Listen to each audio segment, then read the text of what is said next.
Magandang gabi po mga katipon sa Pilipinas. Ito po ang ating katipunan.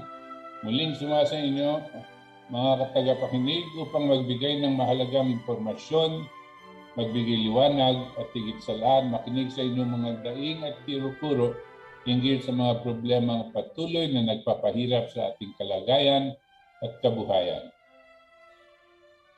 Sa susunod na 2 oras, sisikapin po namin ipaliwanag ang ibang bahagi ng ating ekonomiya at ang mga mabibigat pang local and international issues na may malaking epekto sa ating buhay at kinabukasan. Ito pong inyong katipon na si Butch Valdes, kasamang iba pa nating katipon sa Save the Nation at Philippine LaRouche Society at sa Partido Politikal ng Katipunan ng Demokratikong Pilipino. At siyempre ang aking pong co-host na si Itos Valdes. Narito po kami na nag-aanyaya sa inyo na makibahagi sa ating talakayan sa pagsusuri ng mga kasalukuyang problema at paghahanap ng kaukulang solusyon.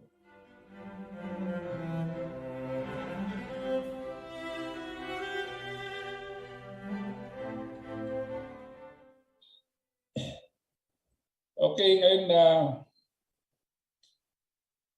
nalalapit na po ang inauguration at oath-taking ni President-elect Bongbong Marcos, Ferdinand Marcos Jr. At kompleto na po yung nailabas ng miyembro ng kanyang gabinete. At habang linalabas niya, siyempre, binabasa ng karamihan at kasama na po ang inyong lingkod at kasama na rin si Ito sigurado. Binabasa po kung saan patungo ang administrasyon ni Bongbong Marcos. Dahil ito po ay lalabas sa kanyang pagpili ng mga miyembro ng gabinete. Kung ganito, patuloy ang ganitong programa o papalitan niya ito at lahat-lahat. At napakahirap po basahin ang direksyon ng administrasyon. Siyempre, hindi naman ibig sabihin na porque mahirap basahin ay walang direksyon. No? At ako'y naniniwala na itong bagong administrasyon na ito ay magsusumikap gumawa ng lahat ng kakailanganin gawin para maibsan ang problema, ang hinaharap na problema ng ating bansa at ng ating mga mamamayan. Pero bago ang lahat, gusto ko makuha ang opinyon ni Itos tungkol dito sa parating na panahon dahil di po lahat po ng ipinopost nito si Itos dito sa Facebook ay isinashare ko po. No? Dahil magaganda po yung nailalagay niya sa Facebook at isinashare ko dahil napaka-importante pong malaman ng ating mga kaibigan sa social media. So, Itos, I wanted your opinion as to how you see things developing now. Paano bang tingin mo dito? Well, first of all, good evening po sa lahat ng tagapakinig ng Ating Katipunan. We're back again because dito po kami live and simulcast on RMN, I think. So, good evening po sa lahat ng tagapakinig at the chairman and Bear and everybody in this program.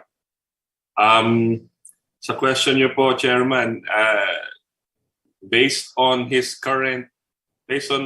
Bongbong's current appointments, it seems he appointed financial managers and not economic development people. In other words, alam nila alam nila kung na kailangan nilang i-manage yung utang at kung paano mangutang ulit rather than setting a new path forward with economic development. That's based on his current appointments. And next week na po yung inauguration niya. Hindi ko pa alam kung magdadagdag siya ng tao. That will change the way we think. Tulad po ng pagpasok ni Duterte, President Duterte, in 2016, his economic managers that he appointed did not excite us. In fact, medyo depressing nga eh. Kasi pare-pareho lang ang parang pinagkukunan nila ng ideas. And they appoint the same people from the same crowd, from the same mold. And it seems to be, it does not seem to provide any future except parang minamanage lang yung utang natin. Ganun yung dating ni Bongbong for today. He's taking over the Department of Agriculture office. And the other notable thing also is that Manny Piñol, who it seems is an advocate for self-sufficiency and self-sustainability dito sa agriculture and increasing production, is working with NSA, Clarita Carlos.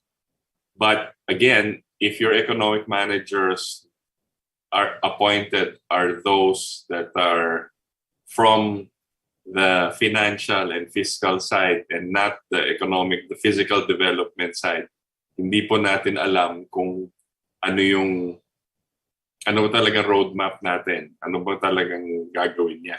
Because it's not enough to take away corruption. You have to create a new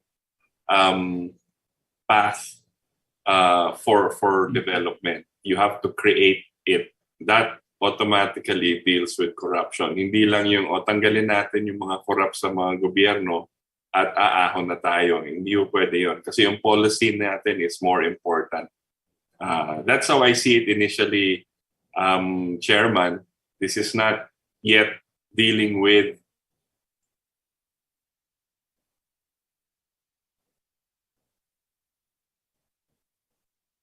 wala si Itas.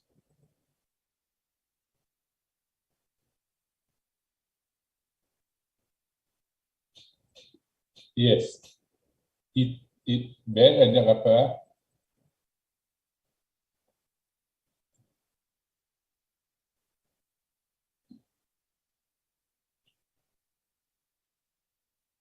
Ano nangyari? Okay. Are you still there? Ben?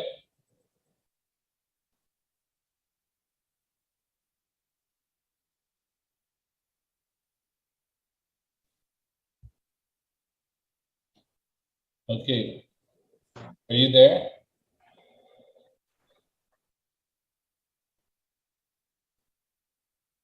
Ben? Yeah, sorry. Can you hear me? Yeah, I can hear you now. But where is Ben? Hindi ko alam. Nawala rin si Ver. Does that mean we're off the air now? I think we're off the air. Yeah. No, my computer, my computer crashed, so nag-restart siya. So I don't know. I don't know if Ver. Si Ben disappeared also. Ver, nandiyan ka ba? Oh, we're still live. Dad. Are we live? Yes, sabi ni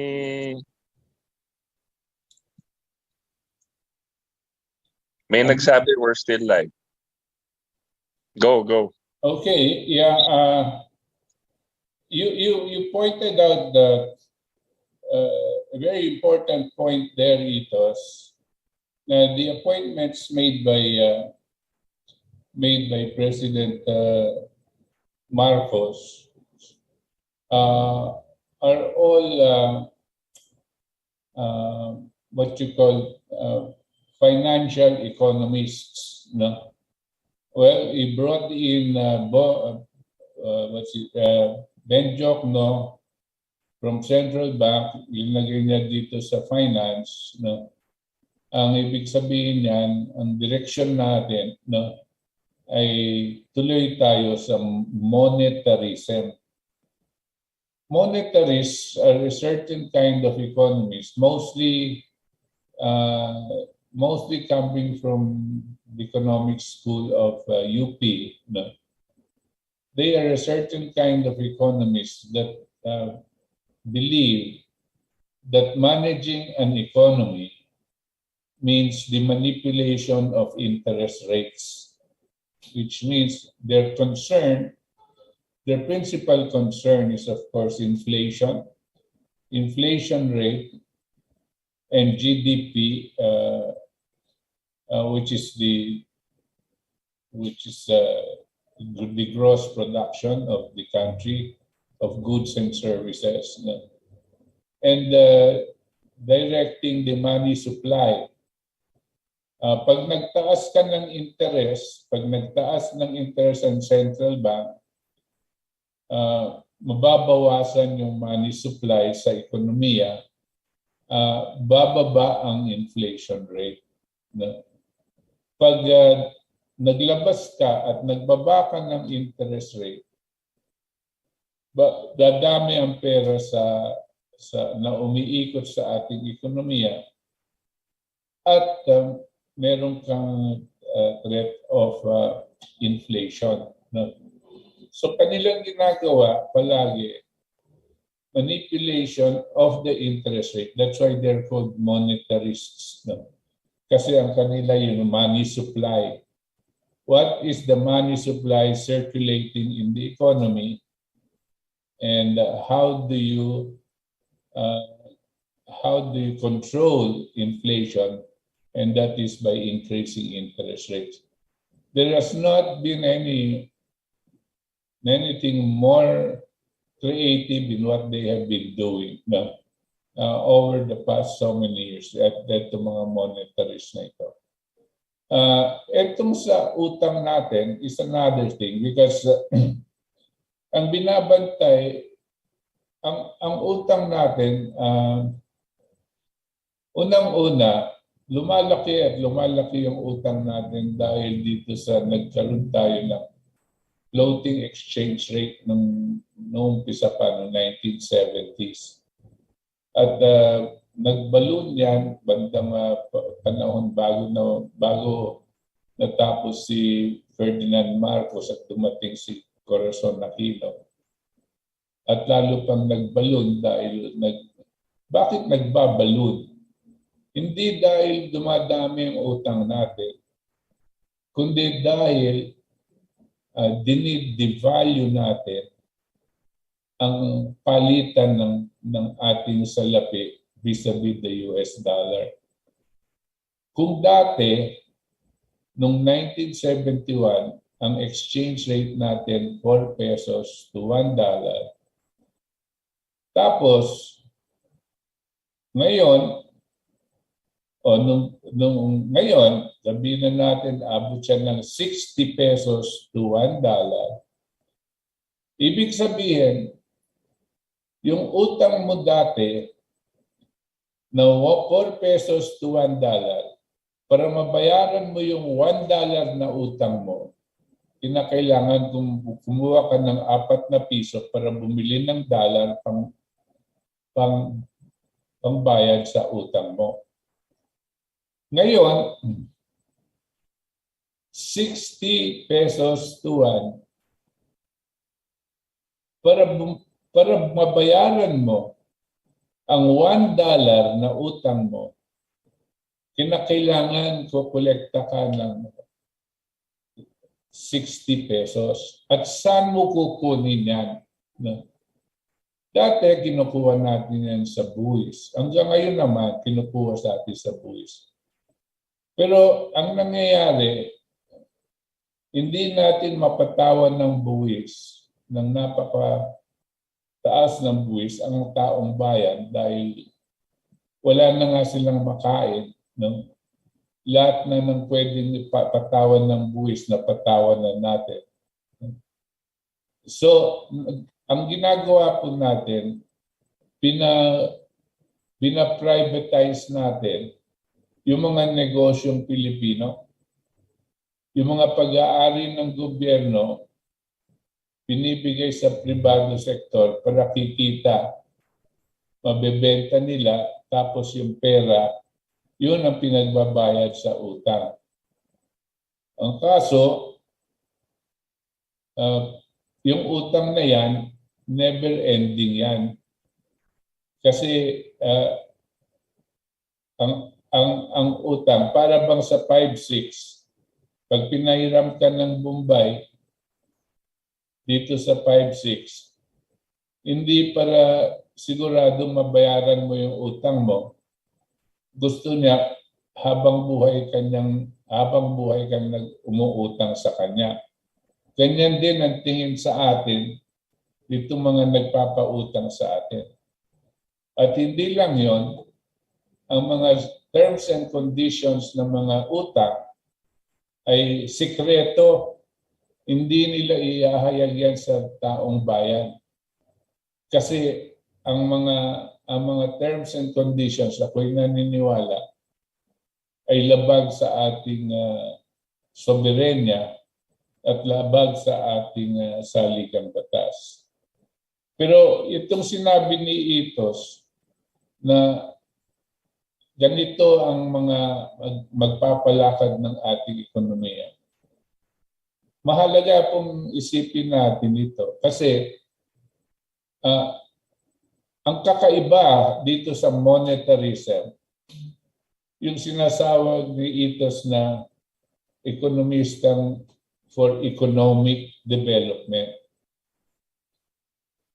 Ang ibig sabihin naman nito, meron pong mga ekonomista at kasama na po kami dyan, nila Itos at iba pa.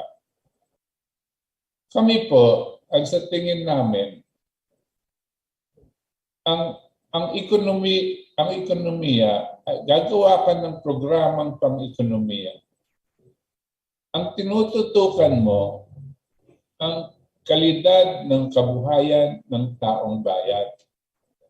Yun ang immediate na tututukan mo. Para mapaganda ang kalidad ng buhay ng taong bayan, kakailanganin mo, meron silang trabaho. Kakailanganin mo, kung meron silang trabaho, kailangan meron mga pangangalakal, may mga businesses that are being put up. If the businesses are to be put up, government has to provide the infrastructure necessary for the businesses to be put up. Because if there are businesses, then there is labor generation, and then there is improvement of the quality of life. Ganyan po yung direksyon. At kakaiba po yan dito sa monetarists. Hindi po sila ganyan nag-iisip. And sa kanila, pag inayos mo yung interest rate at magkakaroon ng tinatawag na trickle-down economics na hindi nangyayari. Anong negosyo ang palaging tinututukan nila pagdating sa itong mga ekonomista natin? Tignan nyo yung television nyo. Anong pinag-uusapan nila? Stock market. Saan ba papunta yung stock market? Saan ba pababa? Yung stock market ba yan ba? Ang ibig sabihin gumagawa ng trabaho? Hindi. Kasi paakyat baba yan, paakyat baba ang stock market. No? Bumibili para nagnenegosyo o kaya para siyang sumusugal, bibili siya ng stocks para sa susunod na buwan may ibebenta niya yon ng mas mataas na dahil sinabi sa kanya tataas yan. Wala siyang iniisip na linagay niya yung pera dito sa kumpanya para gagawa siya ng employment o papahusayin niya yung isang kumpanya. Ang iniisip niya lang, ilalagay ko yung pera dito sa kumpanya. Isang buwan o 1 week, bebenta ko yung shares dahil baka mas mataas na. So they're concerned only on shareholder values. Ganyan po itong mga monetarists tsaka itong mga nagpapatakbo ng ating ekonomiya. Ganyan po ang direksyon nila.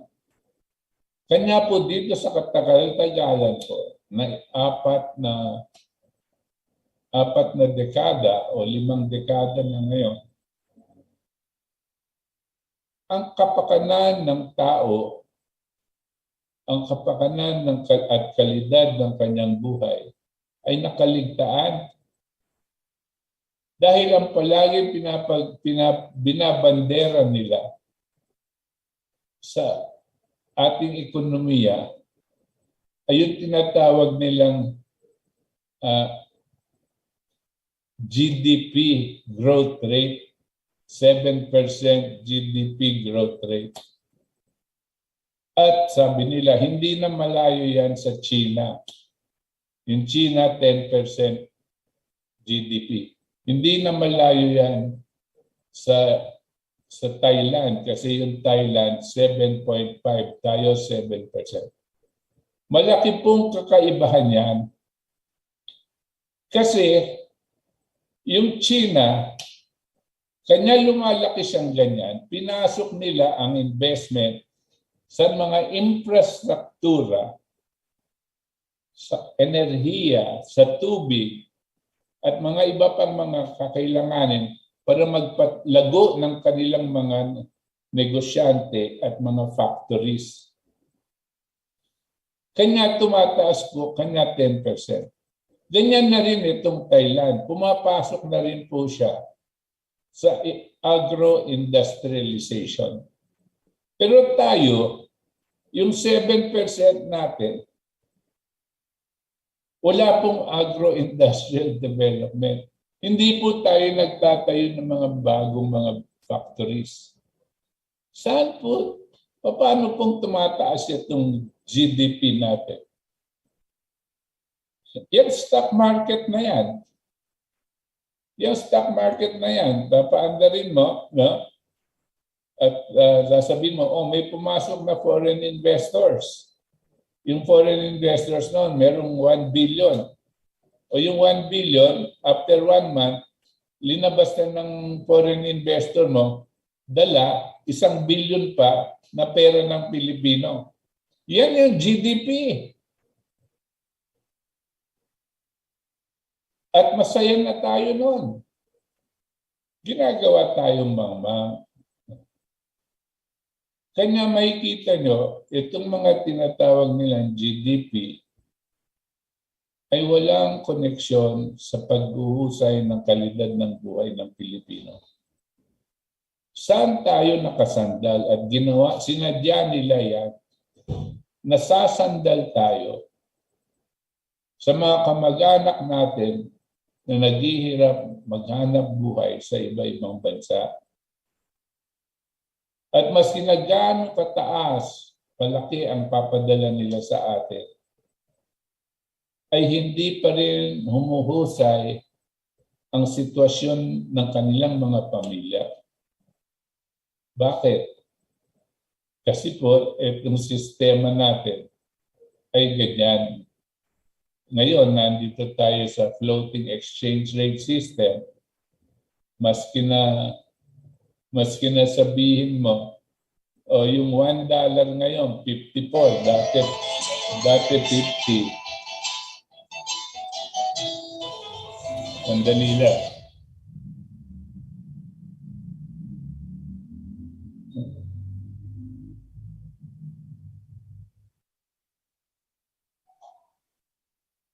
Pasensya na kayo.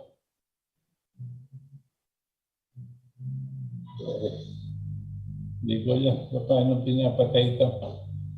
Anyway, ang nangyayari, ang tunay na kalagayan ng Pilipino parang hindi binibigyan ng pansin. An economic program must first and foremost, as an objective, look at the improvement of the quality of life of the people. And the way to do it is not through monetarism, not through the sheer value system stock market, not to any of this gobbledygook type of economics that are being promoted by people like Ben Jokno, Joey Salceda, Sunny Dominguez, what's the name of our central bank governor? Medalla. Medalla. No, not Medalla. But Medalla is one of them. But and these are the economists that are monetarists. Now, we have our NEDA head, who is Balisacan. He was taken in because he said that his primary concern is the war against poverty. But his methods are still in accordance with the liberal and neo-classical economists na monetarism ng UP. And I do not see how we can adequately address the poverty program situation by being a monetarist. The only way these people of those kind of thinking that can address that they feel will address poverty is to dole out, bigyan mo ng pera ang tao. Magkuha ka sa budget at ibabudmud mo ng tig-500 o tig-1,000 kada buwan ang tao. Bigyan mo. Yun, maiibsan ng konti ang kanilang kahirapan. Hindi po totoo yan at sayang po ang binibigay natin sweldo dito sa mga ito. This is the sad part. But even if we may be critical of the economic team that the president has formed, I was just thinking last week that what would I like to hear President Marcos to say during his inaugural speech? So I said, it will be nice if President Marcos declared that the first and foremost and primary program that he is going to embark on is a national food production program, which will entail the participation of government and private sector. which will entail the participation of all the people, all the Filipinos. We have to get into a national food production program. Ang unang-una po, kung paano sana ilalabas o ihahayag ni Presidente ang National Food Production Program. Dahil ang hinaharap po natin ay kagutuman. No? So, ang unang-una po na iniisip ko, sabihin niya sa Department of Education na lahat ng public schools sa buong Pilipinas, palagay ko between 50 to 55,000 public schools yan. Lahat po yan, mailalagay nila sa kanilang curriculum ang paggawa ng pagkain sa kani-kanilang mga lugar. Kung anuman yung lugar nila, kaysa nasa Manila o nasa bundok o nasa malapit sa karagatan, lahat yon merong kakayanan gumawa ng pagkain. Each of these schools will have their students participate using the areas in the schools, dahil marami pong lupang bakante ang mga public schools. Magtanim ng gulay o kaya magpalaki ng baboy, mag-alaga ng kambing, ng pato, kung ano-ano man na mapagkikitaan at makakain. At lahat po ng estudyante ay nakatutok sa isang proyekto ng eskwelahan mismo para madadagdagan ang supply ng food sa ating bansa. Mantakin niyo po, 55,000 schools, all of them producing food of one kind or another. Mantakin niyo po, yung 55,000 schools na yan, maski na 5 milyon na estudyante na lang ang sasali dito sa pagtanim ng gulay, ampalaya, talong o kung anuman makakain. Dadami at dadami. Sino po dapat ang makinabang dito? Ang una po dapat makinabang ay yung mga estudyante at ang mga pamilya ng estudyante. At kung may sobra, maibebenta nila yan sa palengke. The impact of food production is going to be tremendous because it's going to be a national program. The administration of this can be worked out. And the management of this that you will need, for example, the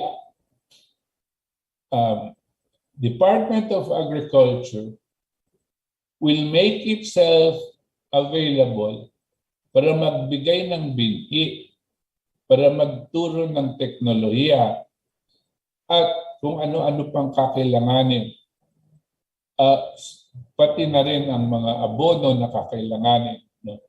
Para gumanda ang tanim ng mga iba-ibang kabataan natin. Ang mga Rotary clubs, pwede din silang tumulong para turuan nila itong mga bata gumawa ng magandang sistema sa kanilang taniman, no? Para gumanda din ang kanilang aanihin. No? Ito yung participation na napaka-importante.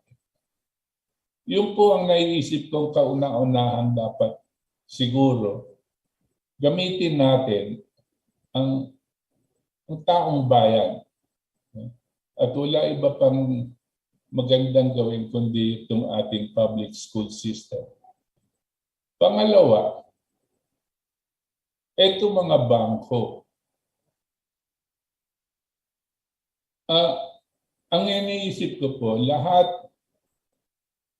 alam niyo po, nung panahon ni Ferdinand Marcos Sr., nagbigay siya ng isang decree na 25%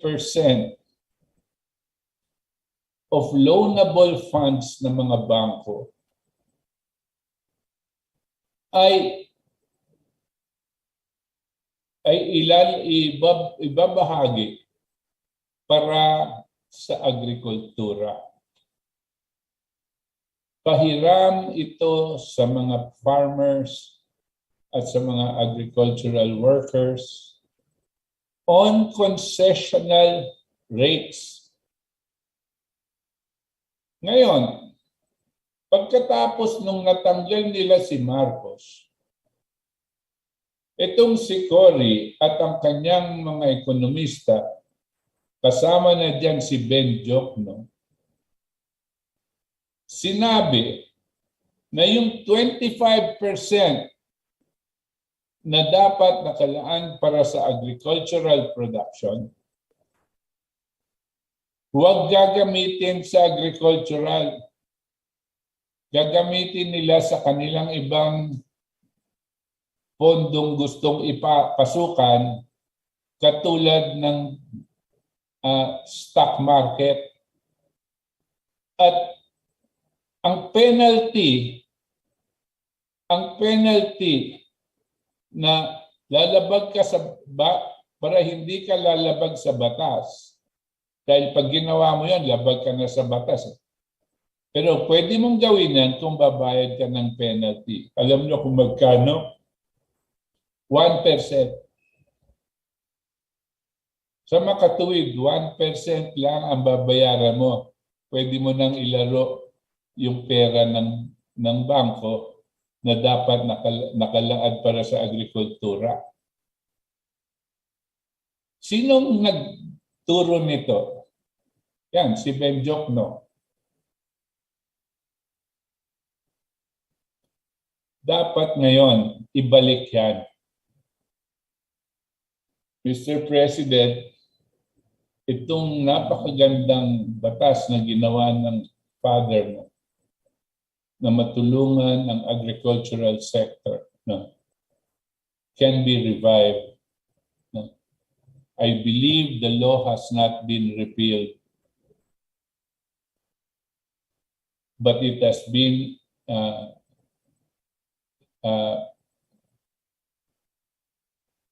many people are not aware of it,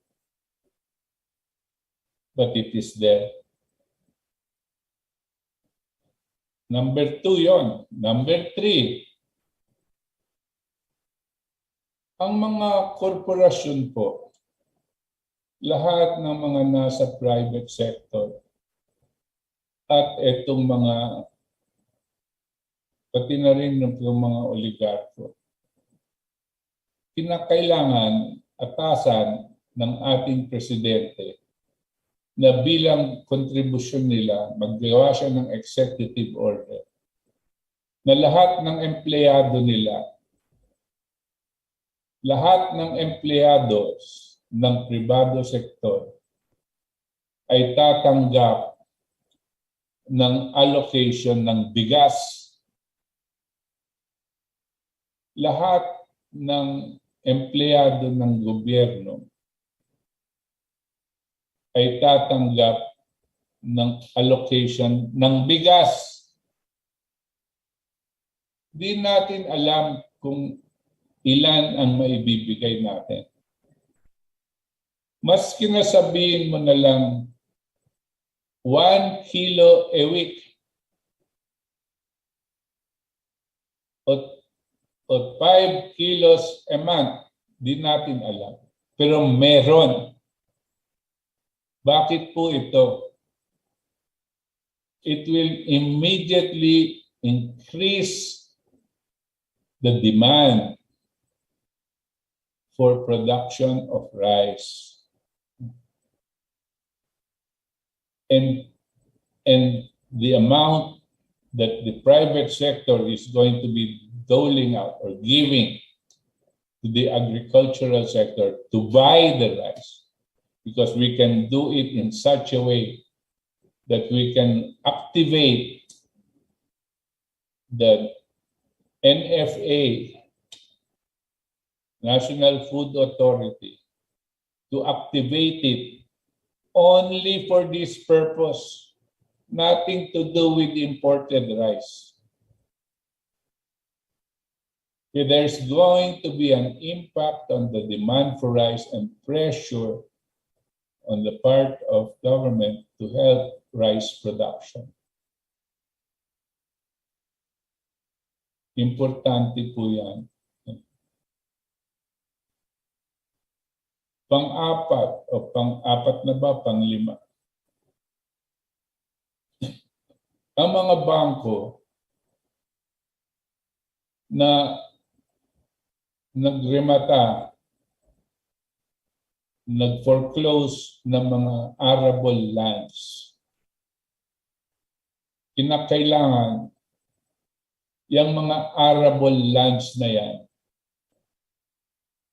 mako-convert within 12 months to 18 months. They must be converted into some agricultural project. Agriculture, not subdivisions. The banks themselves must initiate the release of these lands or themselves initiate agricultural production. If they do not do that, after 18 months, the government has the right to confiscate them. Confiscate the lands. Number 6. Ito pong mga pag-aari ng gobyerno. The arable lands. Marami po yan, pag-aari ng gobyerno. Kinakailangan maibigay ito sa mga kumpanya o individual na gustong pumasok sa agricultural production at bibigyan sila ng long-term leasehold arrangements. Hindi sa kanila ibibigay yung lupa, pero mahahawakan nila yan ng 10 o 15 taon para makapagtanim sila, makagawa sila ng agricultural project dyan. At lahat siyempre nakikitain ay para sa kanila. Ito po ang nakikita ng inyong lingkod na bahagi lang ng isang national food production na kung i-anunsyo ng ating Pangulo o mag-a-anunsyo siya ng ganitong direksyon, no? Mararamdaman po ng taong bayan na meron siyang hakbang, meron siyang klarong hakbang papunta dito sa food production na panglaban sa hinaharap nating krisis ng pagkain. Yun po ang aking gustong ihayag ngayong gabi. I don't know if you have any comments, Itos?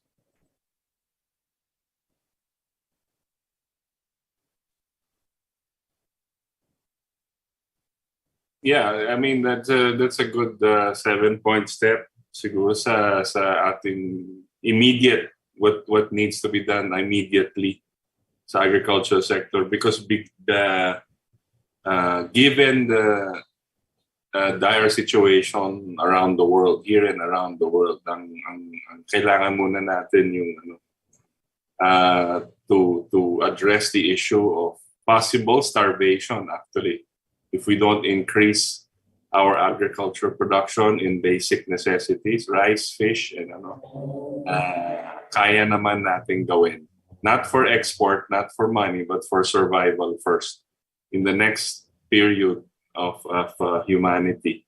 Kasi po, around the world, ang iba na yung taas ng bilihin eh. Iba na yung taas, tinatawag na hyperinflation around the world. So, kung ako po si Presidente Marcos, he will do well to take into consideration the advice of the Katipunan ng Demokratikong Pilipino led by our chairman, who definitely is willing to be one of the advisors with regards to this, willing and able. So listen to that. But I wanted to also point out, recently there was there had been in the news an issue where he supposedly made a statement saying that with regards to the oil price increase, sabi niya wala tayong magagawa for now, which is true in a sense, dahil hindi na kontrolado ng gobyerno yung oil industry natin. Binenta na po natin tulad ng electricity rates.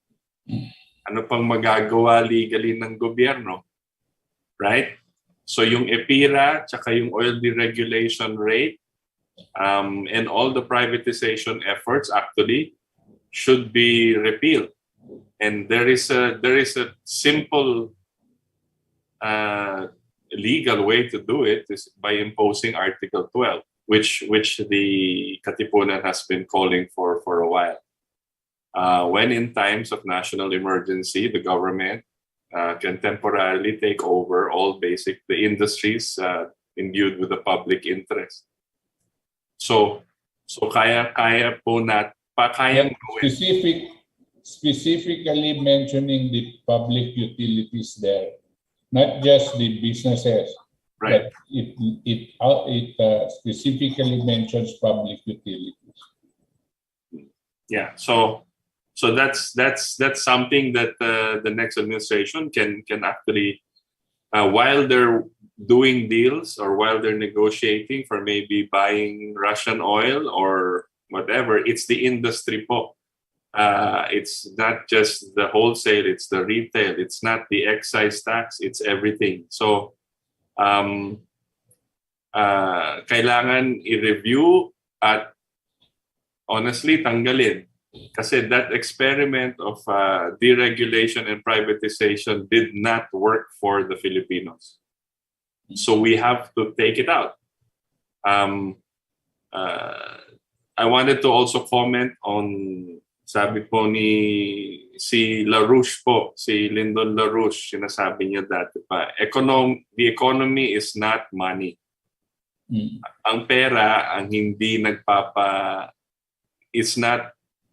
nagpapalago ng ekonomiya. Okay?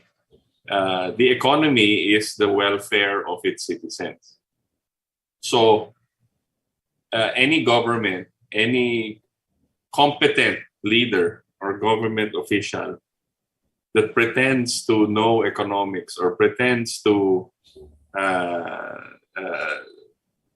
must consider that an economy is not para kumita. Ang economy is para sa kapakanan ng bawat Pilipino. So if an economic policy does not work, then palitan po natin. Yun lang, kasimple. So, ang money mismo, ang pera mismo, o ng 100 pesos nyo, wala pong value yan kung walang mabibili yan. dahil wala nang nagpo-produce ng kanin, wala nang nagpo-produce ng bigas, isda,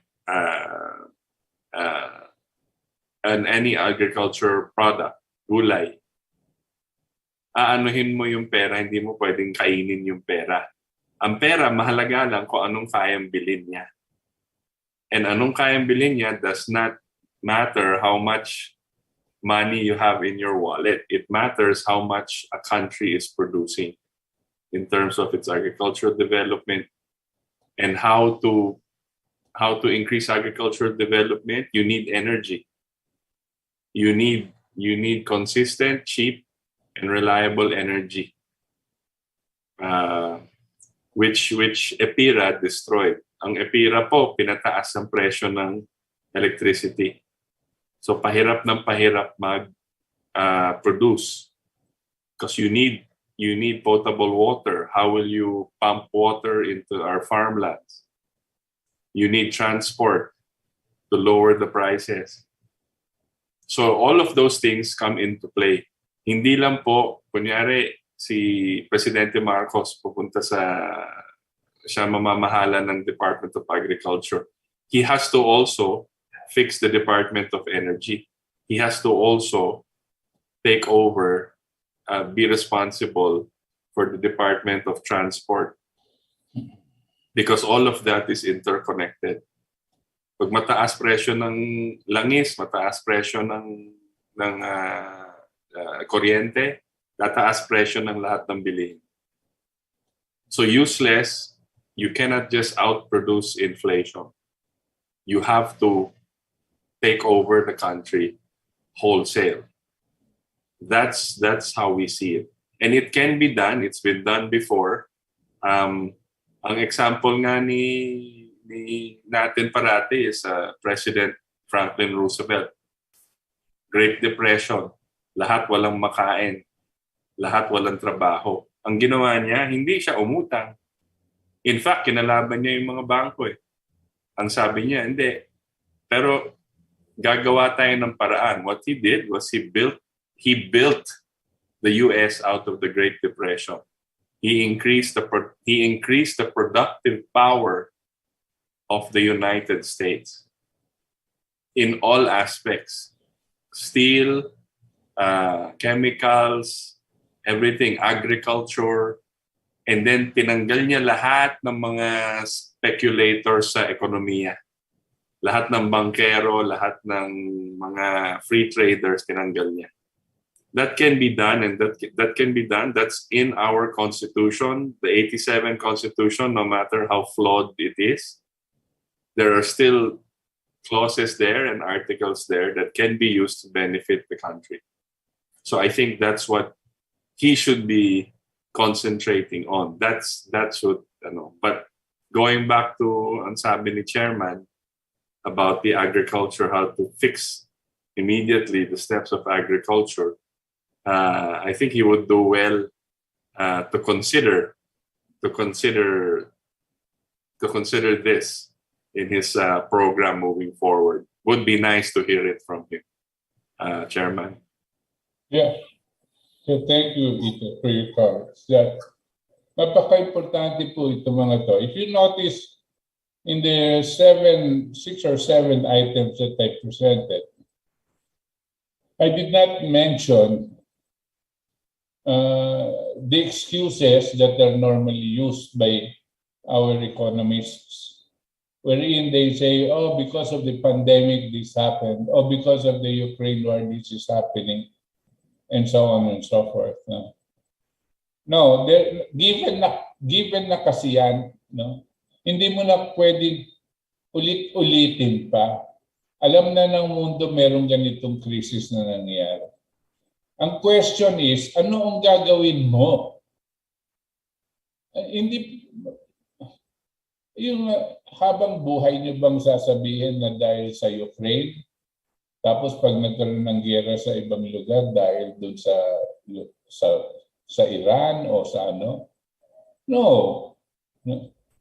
In a crisis situation, obviously there is a crisis, and we've been actually, even before the COVID, even before Ukraine.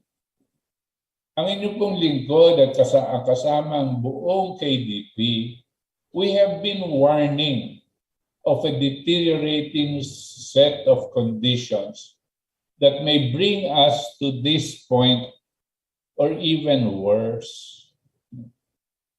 And that there was need to prepare and reverse the direction of our economics. What do we mean by reversing the direction? Hindi po tayo, we have been made into a service economy. Ang service economy po, nakasalalay ang buhay natin sa call center operations tsaka sa OFWs, no? Na nakataya ang buhay nila sa iba-ibang lugar ng mundo, no? Nagpapakahirap kumita at mapadala yung konting may ipon nila sa kanilang mga pamilya dito. That is not the way an economy should work. No. It is not. And you cannot make that a permanent condition. That's why galit na galit ako din noon. Nung etong sila Pinoy, itinulak etong K-12 na educational system.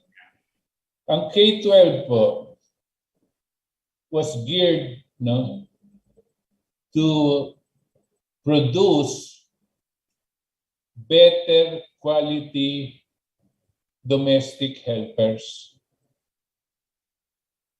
Better quality domestic helpers.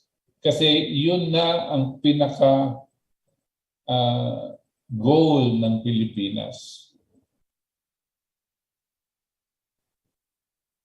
Wala tayong iniisip para sa kinabukasan ng ating mga mamamayang Pilipino. So, since you're a service economy, you have to go back and reverse that situation to be a producer economy. A producer economy will be focusing on infrastructure development. And the primary infrastructure necessary. Bakit po importante ang infrastructure? Para magkaroon po ng kakayanan ang mga negosyante magtayo ng kanilang mga factories. Bakit po importante may factories? Para po magkakaroon ng papasukan ang ating mga labor na nanggagaling sa ating mga eskwelahan, no, at kabataan. So importante po yung infrastructure. Kasi kung wala po itong infrastructure na ito, wala pong mga negosyong magtatayo. Ngayon, ano bang infrastructure? Yan bang mga flyovers tsaka highways? Oo, infrastructure din yan. No? Yan bang mga airport? Oo, infrastructure din yan.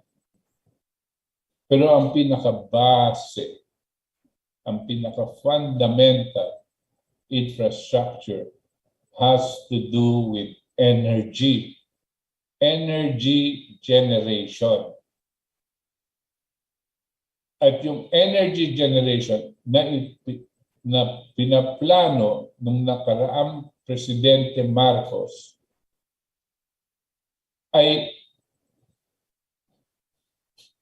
gagamitin natin tatlong bahagi ng enerhiya na magtutulak para sa yung major power requirements natin. Number one, yung hydroelectric. Ito pong mga dams, yung Maria Cristina, ganyan. Magtatayo siya ng mga dams. Alam nyo yung dam, ang ginagamit lang dyan tubig na galing sa bundok. Tapos gagawa niya ng imbakan dahil may dam. Yung imbakan, magkakaroon ng artificial lake dito sa may dam.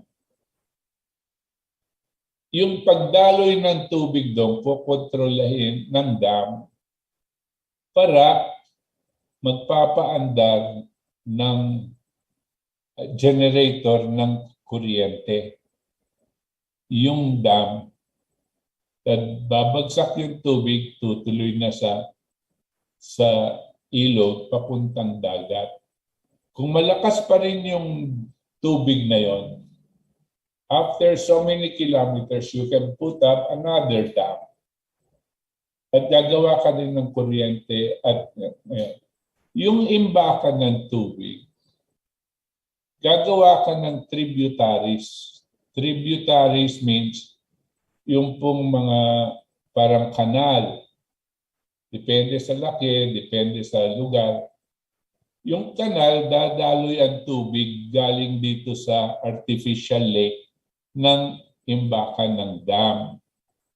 Para yung mabigyan ng irrigation, yung mga pinakamalayong lugar na hindi naaabot ng irrigation system. No? Iyan ang isa sa dapat natin palaguin. Agad-agad dahil nasasayang yung bigay ng Diyos na natural resources na river. Because that is energy and water. No? And that is life. Yun ang una. Ang pangalawa is geothermal. Dito po sa Pilipinas, we have 25 geothermal sites. Anong ibig sabihin po nun? Kung magdidrill ka ng tubo na gano'ng ilalim sa mga tabi-tabi ng mga bundok natin, makaka-experience ka ng steam. Steam. Anong ibig sabihin ng steam? Gusto sabihin, meron ka nga abutin na volcanic o anong sitwasyon na mainit na pag binigyan mo ng pagkakataon, lalabas yung steam. Ang steam po, pwede na naman mong gamitin paggawa ng kuryente. Dahil yung steam will make the generators turn to produce electricity. Now that has a, sabi nila, limited resource, but it cannot be that limited to us because we had hardly started on geothermal plants all over the Philippines. The Philippines, probably 1 million years ago, 2 million years ago, was a result of volcanic activity. That's why there is a lot of geothermal areas that we can put geothermal plants. What Marcos had done was he started it. But if he had lived and maybe the next president would not have been as stupid as Cory, maybe we would be way ahead in hydroelectric, geothermal, and especially the third one is nuclear. Siguro, kung hindi tayo naantala dito sa EDSA Revolution at napagpatuloy natin yung direksyon, yung South Korea Yung mga Hyundai na yan, tsaka mga Kia, wala yan. Baliwala yan sa kakayanan ng Pilipinas kung naipagpatuloy natin yung programa. Yung nuclear, ang kagandahan po ng nuclear, napakalinis po niya at napakalakas ang bigay ng enerhiya. At yung mga ideologues, yung mga komunista at yung mga environmentalists, nagalit. They are anti-human and anti-development. Ayaw nilang pumasok tayo sa nuclear. Bakit? Kasi pag pumasok tayo sa nuclear, hindi po magtatagal ang ating development, economic development. Alam nila yan. At pag nagkaroon ng economic development, magkakaroon tayo ng kakayanan at kasarinlan. We will have independence and sovereignty, economic sovereignty. Ayaw ng mga komunista yan, tsaka yung mga taong katulad nila Kevin Rodulfa at iba pang mga nagpapanggap.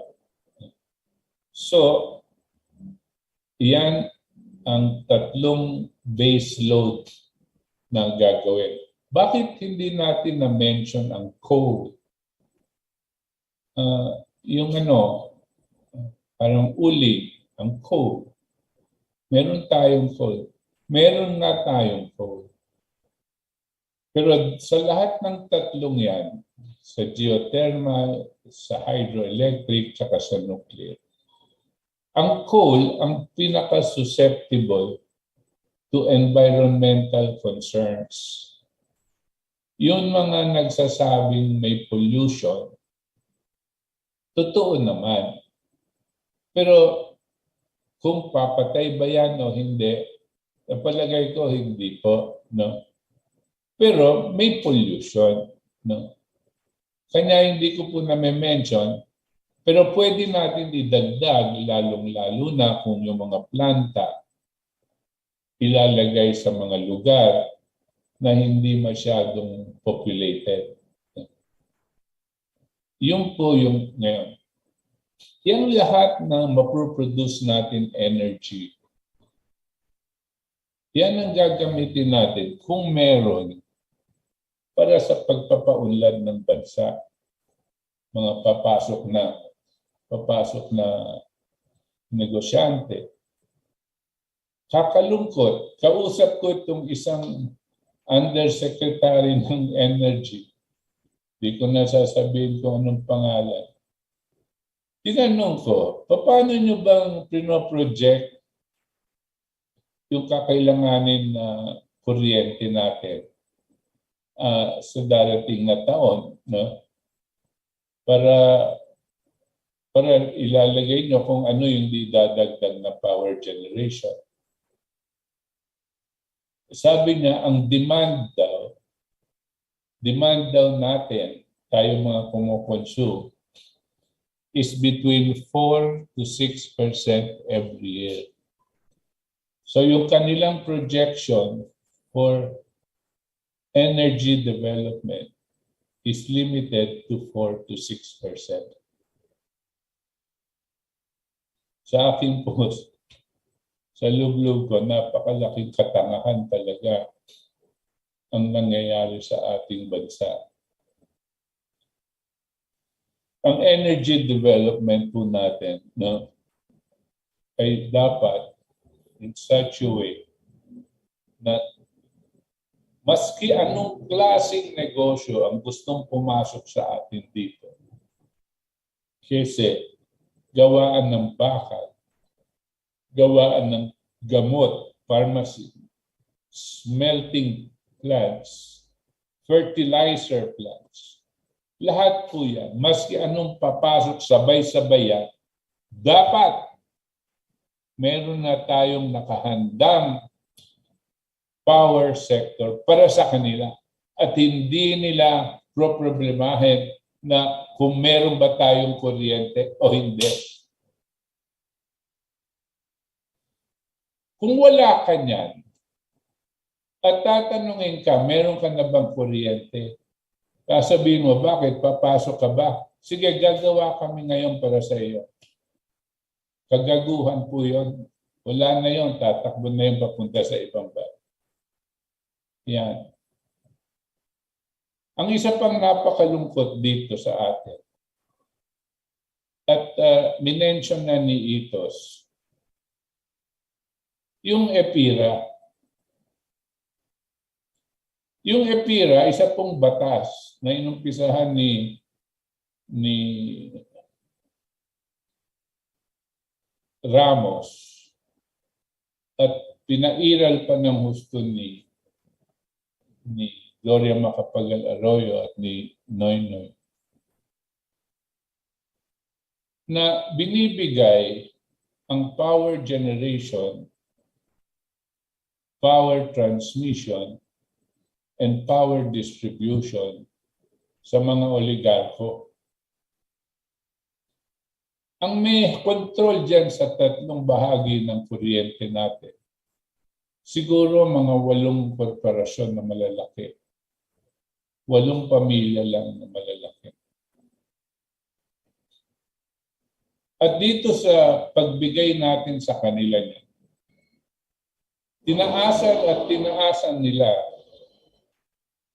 ang halaga ng singil sa kuryente na isa na tayo sa pinakamataas sa buong mundo. Sa buong mundo, ang kinokolekta po nila sa atin, halos na pinakamataas. Si Noynoy Aquino, nahuli siya, at least ako, natunugan ko, nung nagbibigay siyang isang speech dito sa Singapore yata, iniengganyo niya ang mga investor na pumunta sa Pilipinas at mag-invest sa power sector. Sabi niya, pumasok kayo sa energy sa Pilipinas dahil ang kinikita nitong mga ito ay 278% return on investment. Yun ang pinagyayabang ni Noynoy Aquino na pumasok sila para napakalaki ng kita nila. Yan din ang ginagawa ngayon nila Joey Salceda na nagpatulak ng batas, ibigay ng 100% ang public utilities sa mga dayuhan.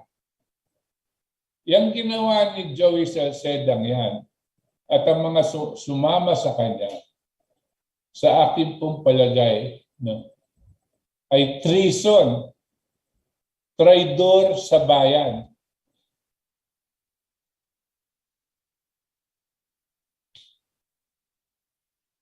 Ang unang-una pong tanong palagi na gusto magtayo ng negosyo dito, magkano ba ang kuryente nyo? Meron ba kayong kuryente? Dahil dito na hindi natin mabigyan sila ng tamang sagot, anong negosyong binubuksan nila dito? Wala. Walang manufacturing.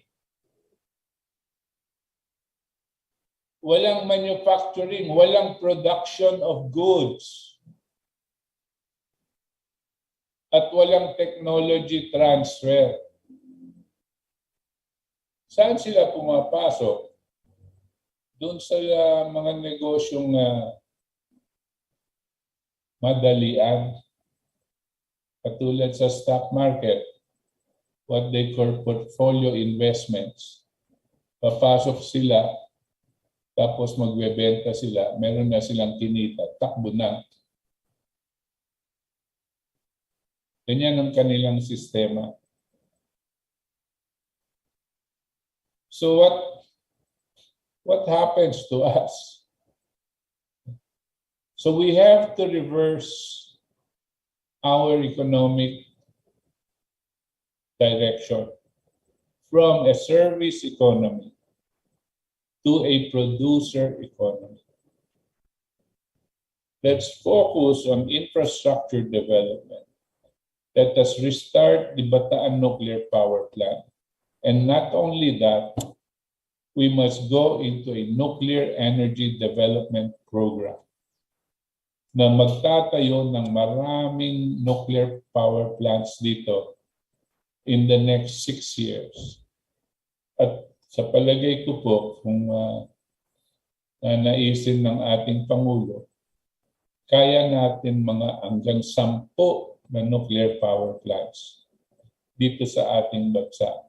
Maliliit na ilalagay sa mga iba-ibang lugar sa Pilipinas. Kasi archipelago tayo, hindi dapat malalaki. Tama na yung BNPP, malaki yan. Pero yung maliliit na nuclear power plant, ginagawa na ngayon yan, mas mura, mas safe, na, at mas mabilis. Sa isang taon o 18 buwan, tapos, nakakatulong na sa atin. Pero sa akin pong paningin, pati yan, hindi natin kailangan hintayin. Habang nag-iisip tayong magtayo ng iba-ibang nuclear power plants, pinaplano na at pinaghahandaan na, pwede tayong umupa ng nuclear power plants. Pwede tayong umupa sa Russia, sa China. Dahil itong maliliit na nuclear power plants na isasakay yan sa mga barge.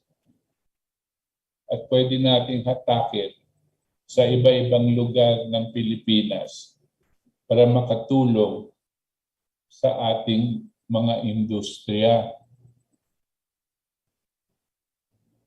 At siguro naman, dahil kaibigan natin ng Russia at China, mabibigyan tayo ng magandang concessional arrangements. Pwede po yan nasa floating barge. Alam niyo po yung mga barko na submarine, buong submarine nuclear yan, nuclear plant. Yung isang nuclear plant na nasa isang aircraft carrier, mas malaki pa dito sa Bataan nuclear power plant natin. Yung isang nuclear power plant sa aircraft carrier is something like 1,200 megawatts. Yung Bataan nuclear power plant natin is 620 megawatts. So nakikita nyo na pwede yan talaga sa mga kung ilalagay mo sa barges. Now, hindi, magulo ang barge dahil ganyan din naman yung mga barko. Pero pwede naman natin gawan ng paraan para hindi tayo madidisgrasya. Siyempre, no? Siyempre magagawa tayo ng paraan, kakayanin na natin yan. Pero ang equivalent niyan, kaunlaran. Can you imagine if on the first year of Bongbong Marcos, by this time next year, we are already a nuclear energy producing country. Dahil meron tayong floating nuclear power plants. And if you put what is the size, the average size will be between 200 to 300 megawatts.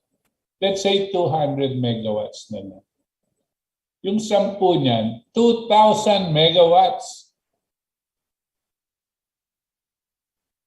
Yung 7, 1,400 megawatts. Napakalaking impact sa ating ekonomiya. Yan ang pwede natin gawin. And then pagkatapos, pag meron ka ng energy, kasama na dyan yung tubig na sinasabi natin. Kasi in Bataan, we can put a nuclear power desalination plant. And according to IAEA, one module can produce 13 million gallons of water a day.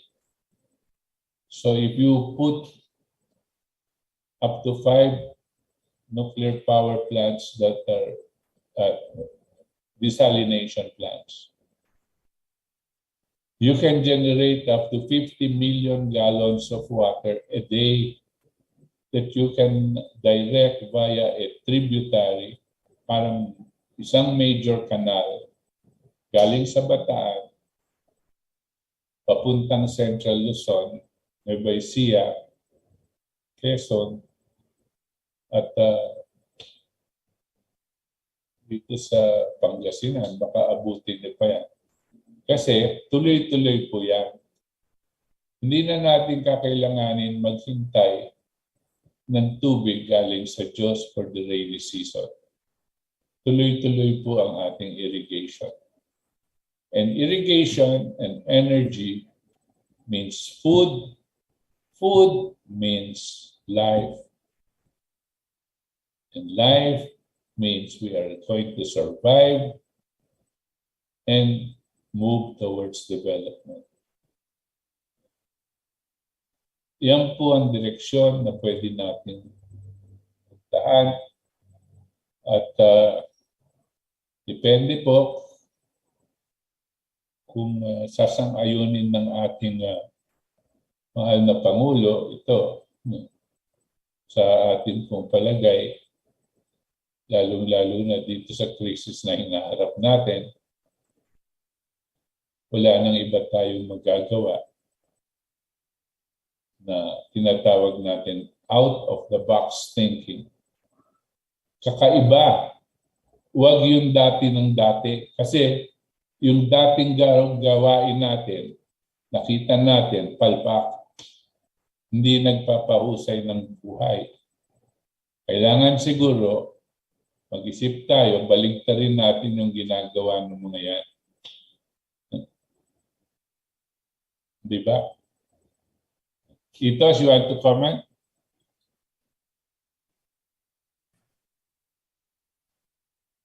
Yeah, exactly. I agree with, siyempre, agree tayo sa lahat ng sinabi ni Chairman in terms of the nuclear power and objective. But again, kailangan yung sinasabi ni Chairman na out of the box, it's only because yung box po natin na has been there for the past 50 years or so. Kailangan bumalik tayo sa yung with how they used to think about economics before the floating exchange rate, before the highfalutin speculation and all of that. Kailangan bumalik tayo sa basics. Kailangan i-emphasize natin yung pagka-develop ng tinatawag natin na physical economy.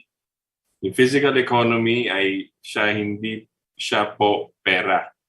Ang physical economy, tulad sabi ni Chairman, na-mention ni Chairman kanina, ay ang paggawa ng mga infrastruktura, which includes energy, transport, and everything else. Everything else, all of those things na minention po ni Chairman, hindi to po option. It's a necessity at this point. Hindi po siya option na pwede natin i-testing. Hindi, necessity na po yan. Dahil buhay na ng tao nakasalalay dyan. With what's happening now sa mundo, kailangan maganda na tayo. We really need to produce. We really need to take charge of the economy and set a new path. Just like his father, Ferdinand, si Bongbong must chart a new path for the Philippines. Not just because he's the son, but because he's the leader of our country, which Filipinos chose for the next 6 years at least. So kailangan i-push niya yan. Kailangan i-push niya towards real development. I wanted to mention before we started reading comments, no? Also may nangyari sa US ngayon, Chairman. Finally, the Supreme Court overturned that controversial abortion bill called Roe versus Wade. Na overturn po ng Supreme Court, sabi nila, it is not in the Constitution. Abortion is not allowed in the Constitution. Yeah. So it depends now sa mga individual states and individual voters if they choose to avail of the abortion. But it's not a constitutional right. This is a landmark decision, Chairman. Yeah. And right now, so far, maybe 30 states have already banned abortion in their states. Kasi naghihintay lang sila. Kasi dati, hindi sila makagalaw. They couldn't ban it even if gusto ng states dahil it was protected by the Supreme Court. Ngayon na overturn, right away, they banned abortion. Sinabi nila sa mga abortion clinic, magsara na kayo. You're not allowed here in the States. So yung mga Democrat states, they will still allow, I don't know to what extent, pero yung mga conservative Republican states, they've already banned it.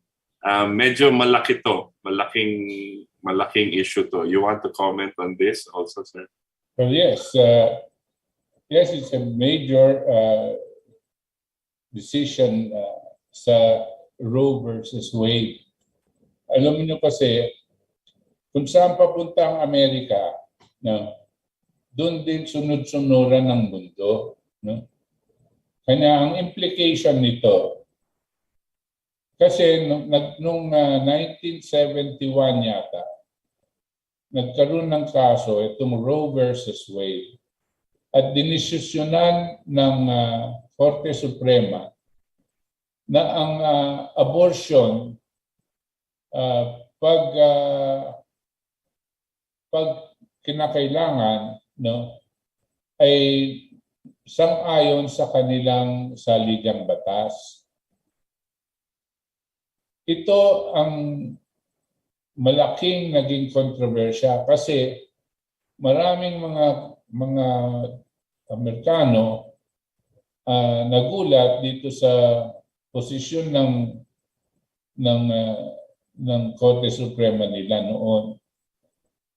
Pagkatapos, at nagkaroon nga ng problema dahil nung sinabi ng Korte Suprema sang-ayon sa saligang batas, lahat na ng estado sa Amerika pinayagan na nilang magtayo ng abortion clinics or tinatawag na population control clinics o yung mga Planned Parenthood clinics ang iba-ibang lugar ng estado.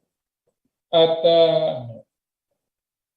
pumapatay sila ng mga sanggol. At sa isang buwan na nasa sa sinapupunan o 2, 3, 4, 5 buwan na. Ngayon, meron pa silang gustong itulak. Maski na 9 na buwan na pwede pa rin patayin. Tapos meron pa isang nagdagdag na gusto niya sa isang panukalang batas na maski na naisilang na yung bata, nandyan na sa harap ng nanay, pwede pa rin patayin.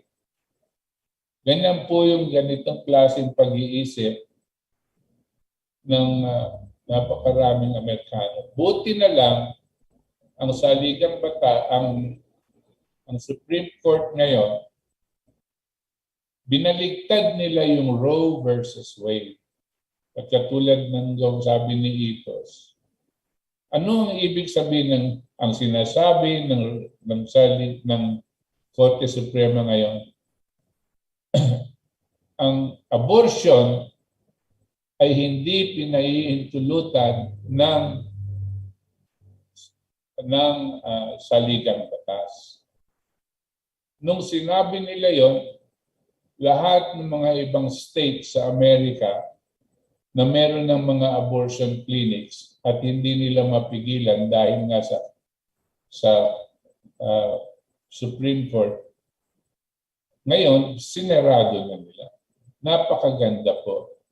Mananatili ngayon yung kampanya pro-life para sa kabuhayan at laban sa pagpapatay ng mga sanggol.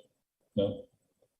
Sana maunawaan ito dito sa atin kasi marami dito sa ating Pilipinas nagtutulak na rin ng population control at nakatago sa kanila yung abortion kasi yun na ang susunod.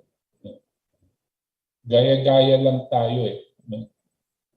But what's important is the rest of the world will know. Secondly, it is for whatever it's worth, especially for the Christians and Catholics. Yesterday, when the Supreme Court decided officially to reverse the Wade versus Roe, it was also the feast day of the Sacred Heart of Jesus. A very important holy day for Catholics and Christians. Anyway, yun sa akin yan ang importante. At magandang sinyalis yan. Magandang sinyalis yan na hindi tayo na Pilipino at lahat na rin ng mga tao sa iba-ibang mundo, sa iba-ibang bansa, hindi tayo bibitiwan ng mahal na Panginoon. Itong mga hinaharap natin na problema, maski gaano kalala at maski na napakabigat ng mga kalaban natin, parang wala nang tatalo.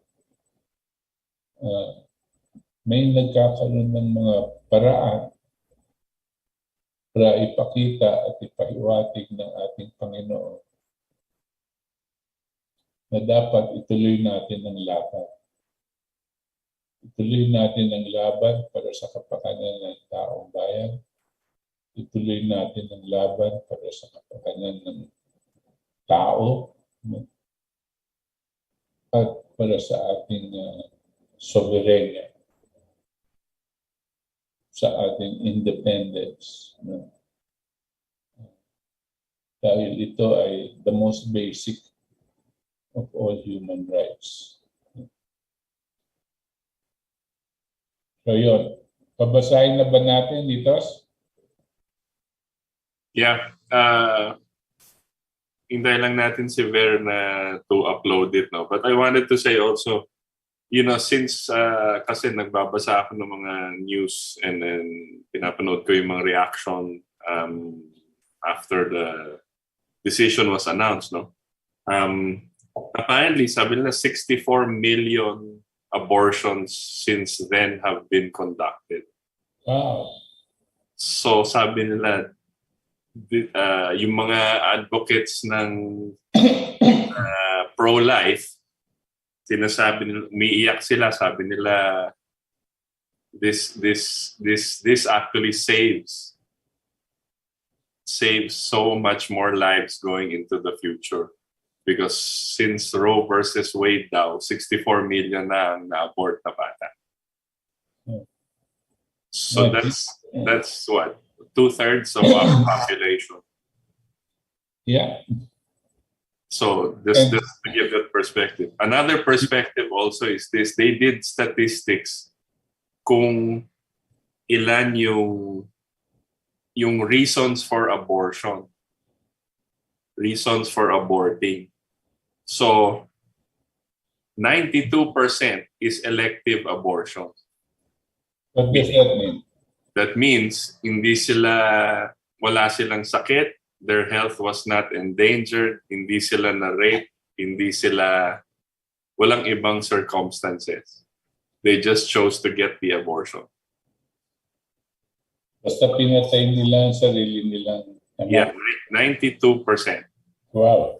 So meaning, lahat ng sinasabi ng ibang pro-choice advocates is that paano yung mga na-rape? Yung mga persyento na, and this is the US, yung persyento na had abortions because of rape is 0.082%. Not even 1%. Not even 1%. The others because of 0.08. Not even 1/10 of 1%. Yes, 0.082. Wow. So that's the real statistic. So lahat ng mga tinutulak na pro-choice, kunwari women's right, it does not, the numbers don't support it. So it's really an agenda that they were pushing. Alala niyo po si Ruth Ginsburg, remember that judge? Sino? Yung Supreme Court judge, Ruth Ginsburg, remember her? Yun ang advocate niyan. So yung hero niyan is Margaret Sanger. Oh. Si Margaret Sanger po, siya yung parang nag-umpisa ng Planned Parenthood. Oh. Pero ang role niya, bakit kailangan natin ng population control tsaka Planned Parenthood? Sabi ng founder, si Margaret Sanger, dahil ayaw natin na maraming Negro tsaka ibang races. Kailangan i-promote natin ang population control among the non-white races. Yan po quote ni Margaret Sanger. Yan ang pag-uumpisa ng Planned Parenthood, 1920s. Yung Planned Parenthood na organization, hindi ba director dyan yung tatay ni Bill Gates? Yes, in the 1970s, he became the director, and kasama dyan sila Fauci, sila marami dyan, mga elite, nandun silang lahat. Kanya sila ang gusto nila talaga population control na. Oh, talagang depopulation. Kanya itong ginagawa nila sa COVID na hindi malayo na sistemang pang-depopulation. Right. So we're just waiting for Ver to upload the messages. Hindi pa na-upload. Ayan na. Ayan, okay. All right. Let's start with the messages. Mayat Fuentes, hi, good evening mga sirs. Sweet Batsaigo, puro siya sa NWO, pusher ng booster. Sana mawala rin si Duque sa kanyang admin. Wala pa siyang health secretary, no, Chairman? Wala pa. Rudy Rabe, nawalan po ako ng ganang manood ng umatras kayo sa laban ng pagka-presidente last election. Akala ko tuloy ang laban. Duwag pala kayo. Sayang ang pagkakataon. Alam mo, siyempre opinion mo yun na duwag ako, no? Pero gusto ko lang paliwanag, yung panahon na yon, napakabigat ng ating dinaramdam dahil nung November kasi yun napilit na declare ako ng kandidatura.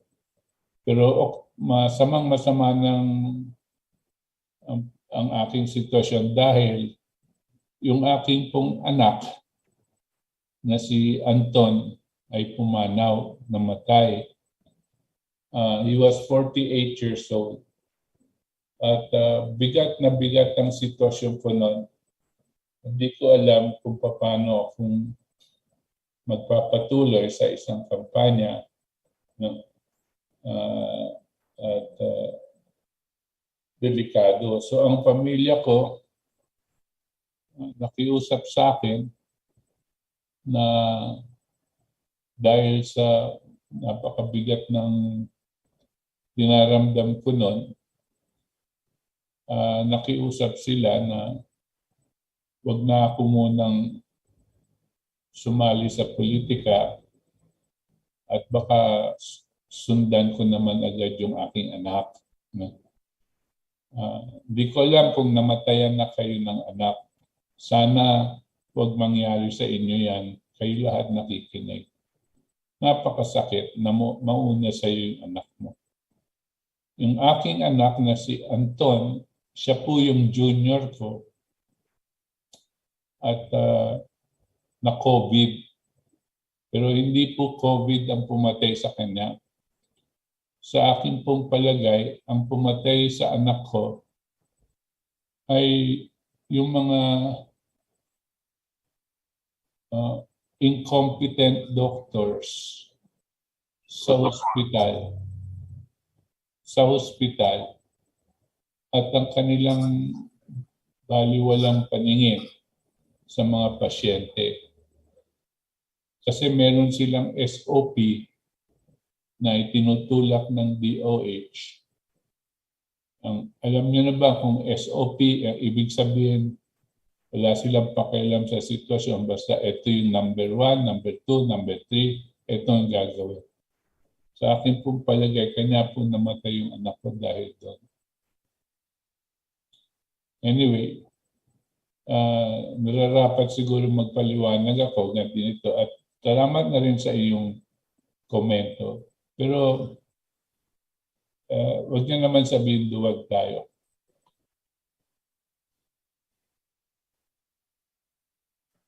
Okay, John Cyril Onato, good evening, Sir Butcheritas, pati sa mga nandito, keep it up sa topic nyo at more power sa inyo. Watching here from Capiz. Mark Morris, okay na po, may audio na. Lynn Muta Sarco, good evening po, watching from Bacolod City. Ronald Nanoy, good evening po, Sir Butch Valdes, Sir Itos Valdes, sa ating lahat. Freddy Redina, higupin lahat ng dollar by means of increasing foreign exchange rate and devalue currencies versus US dollar. Javier Valdes, hi Butchitos, thank you for sharing this. Take care always. God bless. Nawala si Itos yesterday live. Ito yung kanina. Mayet Fuentes, watching from UAE. Carlo EY, good evening. Victoria Lalangan, good evening po. Good evening, Sir Butch. Philip Doliente, Anonymous, good evening, Sir Butch. Louis Gerald, good evening po. Meron DZXL sa Signal TV kung saan meron din silang radyo po. Sa channel 309 po naka-base. By the way, God bless po sa inyo. Is that it? Okay. Mel Elizalde, napakagaling pong suggestion. Mabuhay pa kayo at KDP. Good evening po. Connie Gomez, Valdes, thank you for saving the Philippines. Lynn Muta Sarco, Ben Jokno po ang governor ng BSP. Elena Diokino, I love KDP. Yes na yes po ako dyan. Dapat ibalik na sa gobyerno lahat ng pag-atari ng bayan. Sana si Sir Butch Valdes kukuha ni PBB, President Bongbong Marcos na isa sa kanyang kabinet. Philip John Santander, good evening po sir, watching from local Dasmariñas, Cavite City, Governor's Drive. Freddy Oredina, steam, Macban power plant at the foot of Mount Makiling, Caliraya, man-made lake on top of a mountain for hydroelectric power plant, Laguna. Economy for pursuit of happiness, Glass-Steagall implemented by China, kicked out jail. Western oligarchs in 1989 went to alleviate 850 million from poverty. Planned Parenthood by father of Bill Gates sa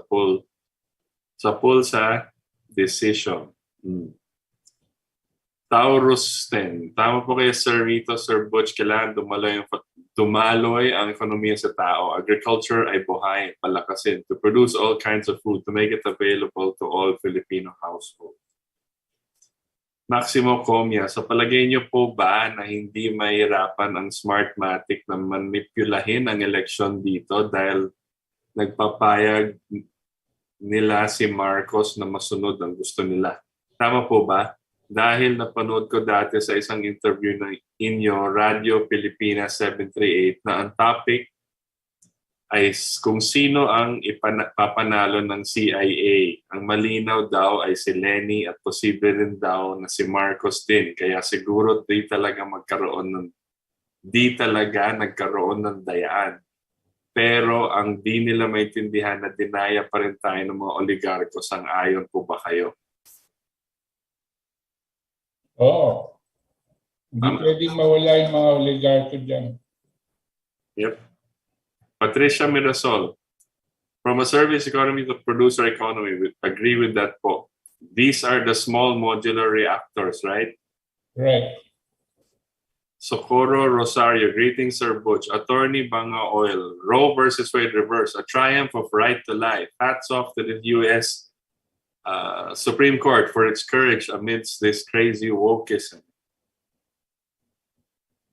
Arok II, malulungkot niya ng Vatican at si Evil Gates ng Committee of 500. Good evening, mga sirs. Actually, our Catholic Church should be celebrating this decision.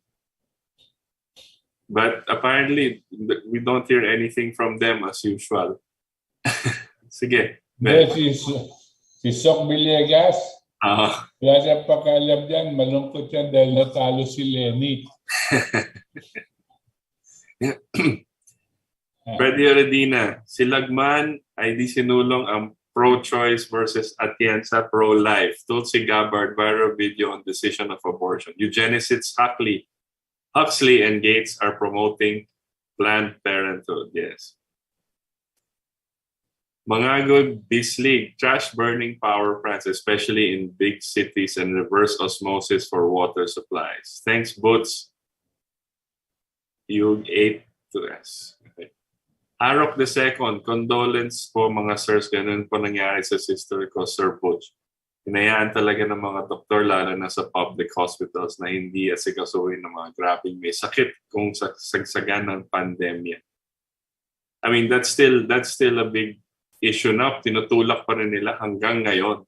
Despite everything that's happened, and despite yung mga pruweba na may nangyayari, adverse effects ng bakuna, tinutulak pa rin. Matigas pa rin ulo. Booster shots pa rin ang tinutulak. At ang nakakalungkot, proud pa yung mga local governments na kasi ilang porsyento na nagpapabooster. Grabe talaga. Parang di na sila wala na sila sa realidad. So we have last 10 minutes left. Chairman, you want to have closing remarks?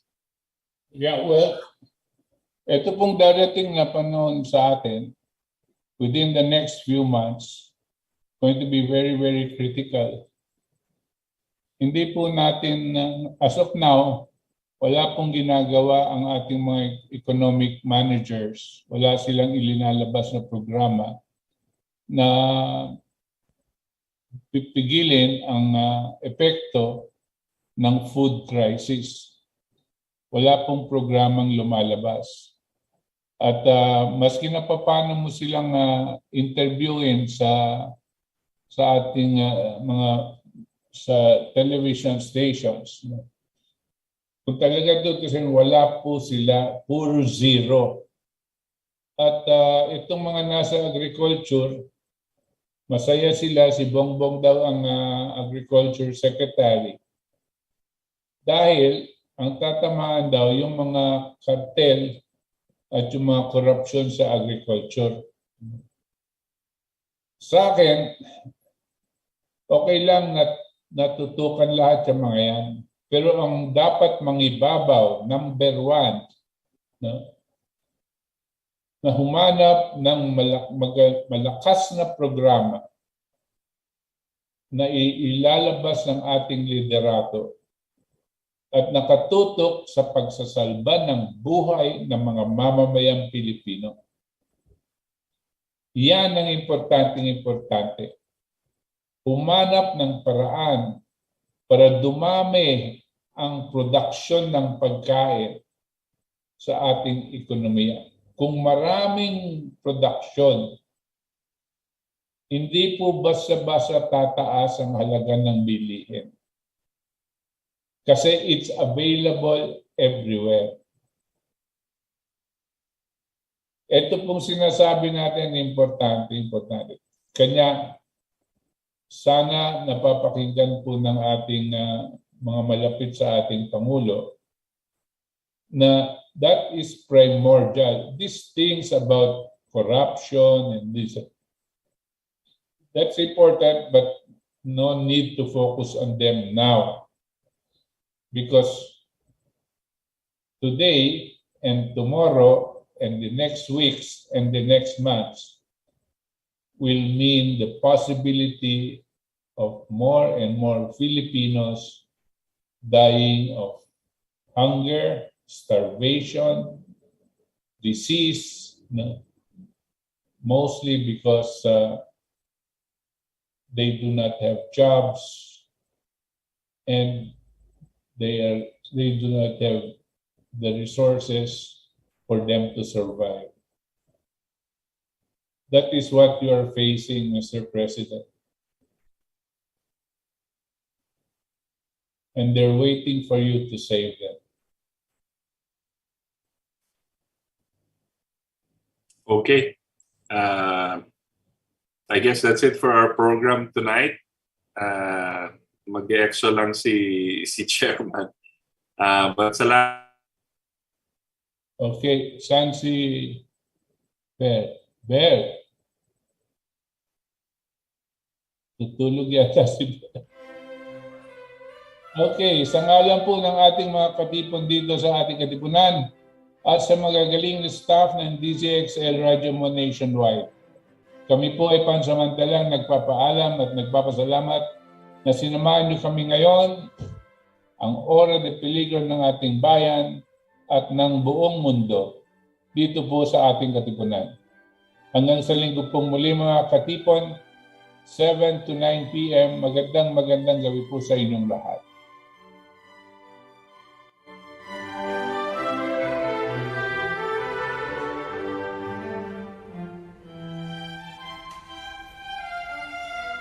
Thank you.